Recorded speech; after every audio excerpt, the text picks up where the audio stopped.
ఈ వీడియో పూర్తిగా చూడండి. నచ్చితే లైక్ చేయండి. మీ స్నేహితులు కూడా షేర్ చేయండి. సబ్స్క్రైబ్ చేసుకోవటం మాత్రం మర్చిపోకండి. సబ్స్క్రైబ్ చేసుకుంటే నా వీడియోలన్నీ తండ్రిని కొట్టడం వల్ల వచ్చే పాపం కన్నా తల్లిని తిడితేనే ఎక్కువ పాపం వస్తుందని, ఆ పాపములకు చాలా ప్రాయశ్చిత్తం చేసుకోవాలని, తల్లిదండ్రులను భక్తితో సేవించాలి. ప్రహ్లాదుడు కూడా హరిద్వేషం వహించే హిరణ్యకశిపుణ్ణి భక్తితోనే సేవించేవాడు. అలాగే విద్యాదానం వల్ల వాక్శుద్ధి, జ్ఞాన సంపద, మోక్షం కలుగుతుందని, భూదానం వల్ల సమస్త దానములతో సమానం అని తెలుస్తుంది పురాణాల ద్వారా. గోదానం 3 తీర్థములు 14 లోకములు ప్రదక్షిణ చేసిన దాంతో సమానాన్ని ఇస్తుంది.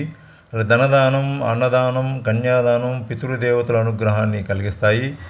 వేద నిషిద్ధ కర్మలు, వేద నింద, గురుద్రోహం చేసిన వారు 3 రోజులు వరుసగా వేడి నీరు, 3 రోజులు వేడి పాలు, 3 రోజులు వేడి నెయ్యి, 3 రోజులు స్వల్పంగా ఆహారం స్వీకరించాలి. పురాణ శ్రవణము, మననము పదే పదే ధ్యానించడం వల్ల ఎన్ని జన్మలకైనా ముక్తి కలుగుతుంది. నువ్వులు, తెల్ల బియ్యము, నీళ్లు చేతిలోకి తీసుకుని గతించిన పెద్దలను తలుచుకుని 3 సార్లు ఆర్ఘ్య ప్రదానం చేయడాన్ని నిత్య శ్రాద్ధం అంటారు. ఇది పెద్దలకి చేయటం ఉత్తమము. నామస్మరణ సర్వ పాపాలను హరిస్తుంది కాబట్టి శివనామం, రామనామం చేయండి. ఏ పని చేస్తున్నా